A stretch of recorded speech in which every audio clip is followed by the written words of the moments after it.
Hey, salut Blader! Aujourd'hui, on va parler d'un set très spécial, mais avant, comme tu peux le voir, c'est le retour de la célèbre coupe de moine que j'ai.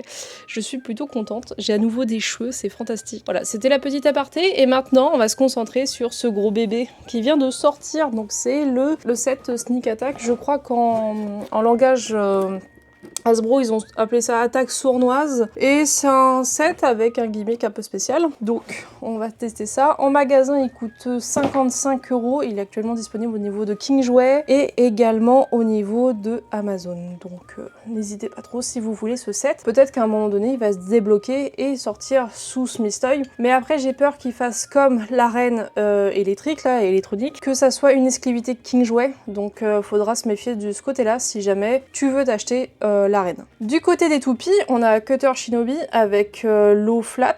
Et du côté de Rampart Aegis, nous avons Gearball. Et comme tu peux le voir, c'est bizarre comme toupie un peu quand même. Et ben en fait, c'est des toupies sans ratchet. Comme tu peux le voir, il n'y a aucun ratchet. Et pourquoi? Bah parce que tout simplement, c'est la nouvelle gamme chez Takara, aussi bien en fait chez Takara que chez Hasbro. C'est la gamme des Infinity. Alors en gros, pour expliquer très simplement ce système, les CX du coup à la base qui avaient que 3 pièces, maintenant en ont 4. La particularité des UX, donc ces deux-là sont des UX, c'est que toujours le centre est full plastique, mais par contre du coup il n'y a pas de ratchet. Et du côté des BX, et du coup en fait c'est que le milieu, le lock chip du milieu qui peut pas se détacher du coup sur une BX, et en fait à l'intérieur il y a un petit peu de métal pour alourdir encore plus le centre. Du coup voilà, chaque mode, donc le CX, UX et BX a sa petite particularité en plus d'un point de vue quand il a le logo Infinity. Après le reste ne change pas, il y a toujours le beat, etc. Hasbro, j'ai l'impression qu'il se concentre beaucoup sur ce côté Infinity, puisque quand on regarde les nouveautés annoncées, la plupart sont des UX Infinity. Donc, en soi, pourquoi pas, merci Hasbro de favoriser ce système, après avoir sur la durée ce que ça peut donner, en espérant que ça ne parte pas un peu en cacahuète comme on a pu connaître sous Beyblade Burst avec différents systèmes. Je pense notamment à Hypersphère. Avant de te parler de ces deux toupies, j'aimerais te parler d'abord de la reine. Du coup, la reine, comme tu peux le voir, déjà elle est verte translucide. Franchement, ça réveille. Dès que tu ouvres le paquet, ça réveille une telle couleur, ça illumine les yeux. Vraiment, là, tu peux pas faire mieux. En fait, la particularité de cette arène, c'est qu'elle a un clip ici, noir. En gros, pour faire court, au début, il n'y a pas de X-Dash possible. La toupie n'est pas guidée par le rail pour faire un X-Dash. Pour pouvoir activer ce truc-là, il faut qu'en fait la toupie aille percuter un tout petit bouton tout en haut. Et du coup, ça fait monter la plateforme. Et voilà, tu vois là par exemple par le reflet, du coup tu vois que la plateforme est montée. La plateforme n'a pas de cran, n'a pas de rail.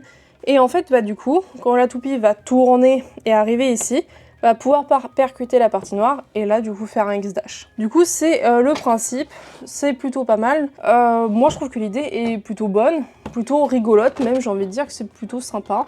J'aime bien justement les stadiums parfois qui partent un peu en mode coup de folie et je trouve ça plutôt chouette. Voilà, moi c'est mon avis général là-dessus. Après l'avoir testé cette arène, je vais pas mentir que j'en suis vraiment pas convaincue finalement. En soi, le principe est bon, et en plus, je suis plutôt satisfaite qu'il fonctionne sur un système de boutons et de ressorts, parce qu'il aurait été un système à pile électronique, ça m'aurait vraiment saoulé. Le problème de cette arène, ça se base sur quelques petits points, pas grand chose, mais moi, ça m'a suffi pour me perturber. Déjà, la partie au milieu, donc vraiment la ligne du milieu, en fait, il faut savoir que normalement, la partie la plus lisse est orientée vers le X-Dash, pour que justement, la toupie, quand elle tourne, hop, elle tombe plus facilement dedans, dans la partie du milieu. C'est le cas dans l'arène Takara Tomy, du coup maintenant elle est blanche, ça se verra mieux au niveau de la caméra. La partie lisse, elle est ici, il n'y a pas de cran. Et en fait sur l'arène verte, justement, c'est inversé. La partie crantée que nous on a en bas ici, en fait se retrouve en haut. Et inversement. Cette particularité-là, qu'est-ce qu'elle va engendrer? Elle va engendrer qu'en fait les toupies seront plus facilement éjectables au niveau de l'extrême zone, donc ici. En plus, la particularité chez Hasbro, c'est que les extrêmes zones sont particulièrement grandes. Du coup, en fait, avoir mis la partie lisse tout en bas, au lieu d'en haut, favorise justement l'éjection et un extrême finish. Du coup, je trouve ça un peu déloyal dans cette arène, ce côté-là. Il faut savoir que le rail, tout autour, chez Takara, il y a un espace, et ensuite il y a le rail. Le rail fait quelques millimètres. Là, c'est vraiment 1 cm de rail. Donc, la toupie, c'est vraiment tout le système du bit qui rentre en collision avec ces parties crantées. Et pour moi, le souci, c'est que ça abîme énormément d'un point de vue de l'endurance. C'est énergivore de ouf et pour moi, c'est vraiment pas au point de ce côté-là. Ça aurait dû rester sur un principe de base.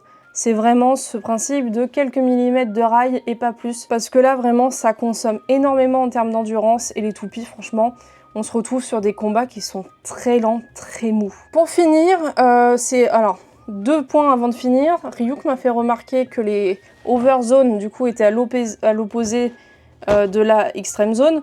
Ce qui fait que, bah, pareil, pour s'éjecter en overzone, c'est assez particulier. Donc l'arène, en fait, j'ai l'impression qu'elle n'est pas très bien mise au point. Et pour finir, pour moi, c'est cette partie-là noire. En soi, le système, encore une fois, moi, je suis plutôt OK là-dessus. Je le trouve plutôt chouette. Sauf que cette partie noire, comme je t'ai dit, elle n'est pas crantée. Du coup, là, moi, j'ai l'impression que la toupie vient se percuter sur cette fameuse partie noire. Et en fait, elle a du mal. C'est comme si on vous lançait et d'un coup vous prenez un mur et puis en fait ce mur vous redirige. Moi j'ai vraiment cette sensation là de se prendre un stop pour être redirigé et non réellement accompagné. Du coup j'ai l'impression que ça ralentit encore plus le jeu et que ça rend le X-Dash encore moins dynamique. Après la partie noire en soi elle est lisse, elle est haute et lisse. Donc en soi, pour rediriger une attaque, c'est plutôt pas mal, mais pour moi, c'est trop énergivore d'un point de vue de l'endurance. Et en plus, l'embout, il est arrondi, alors que sous Takara Tomy, l'embout est... En fait, il n'est pas arrondi, il n'y a pas de suite, il s'arrête, fin. Du coup, la toupie est juste accompagnée, et puis voilà. Là, je sais pas, j'ai l'impression dans cette arène-là, que tous les paramètres que je viens de citer favorisent un jeu très lent et très peu mobile. Je me suis retrouvée avec des combats extrêmement longs, extrêmement chiants. Alors du coup, à un moment donné, je me suis dit, je vais prendre mes toupies Takara, beaucoup plus dynamiques. Et en fait, bah non, je me suis retrouvée avec les mêmes difficultés d'une arène qui favorise pas du tout la mobilité des toupies. Du coup, je me suis dit, bon bah, tant pis quoi. Voilà, je trouve ça dommage. Parce qu'en soi, l'arène, le but de l'arène pouvait être bon, mais pour moi, il y a trop de paramètres qui rentrent en compte et qui rendent le jeu décevant. Du côté des toupies, donc Rampart et Gearball, et ben en fait, alors soi-disant, c'est une attaque, enfin c'est une toupie spéciale parce que la partie verte ici, du coup favorise l'absorption des chocs vu que c'est une toupie de défense. En soi, l'idée n'est pas mauvaise encore une fois, sauf que la toupie est trop petite et trop légère. Donc j'ai cité les 2 plus gros problèmes d'une toupie de type défense, et du coup elle se fait littéralement dominer et bolosser. Voilà, donc c'est une toupie qui est très décevante. Et d'un point de vue de Cutter Shinobi, franchement au début j'étais pas convaincue, mais en fait elle a un système qui est plutôt intéressant. En fait, comme tu le vois, elle a la partie métallique avec ses 4 grandes lames déjà qui font des bons chocs et c'est plutôt sympa. Mais en fait, par-dessus, en dessous ça, vient s'ajouter cette fameuse partie orange qui est circulaire. Et en fait, cette partie orange, c'est à nouveau 4 lames de façon mobile, tout simplement. Et ces 4 lames, comme tu viens de le voir, j'ai galéré à les tourner. Parce qu'en fait, justement, elles peuvent tourner librement, mais elles sont légèrement resserrées. Et ce qui fait que les impacts seront plus lourds, plus intéressants. On est un peu sur le même principe qu'une Silverwolf avec son anneau libre, mais sauf que sur Silverwolf, ça rapporte beaucoup de stabilité et d'absorption. Là, le but, c'est de faire mal à l'adversaire, et je trouve que le système est plutôt sympa. D'un point de vue de l'eau flat, en fait, pour moi, c'est que là, l'eau flat aurait pu être vachement compétent.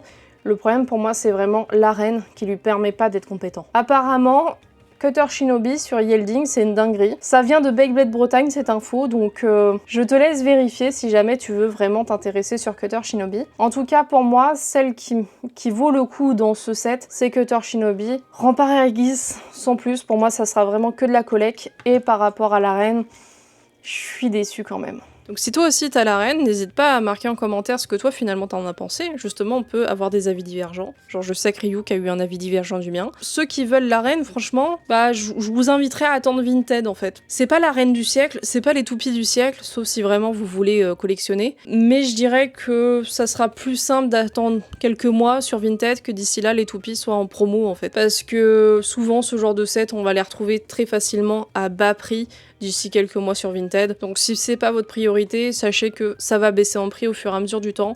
Faut pas trop s'inquiéter là-dessus, la communauté française est plutôt douée pour ça. Donc en tout cas, voilà, moi mon avis c'est celui-ci. Et on se retrouve dans une prochaine vidéo. Tchuss!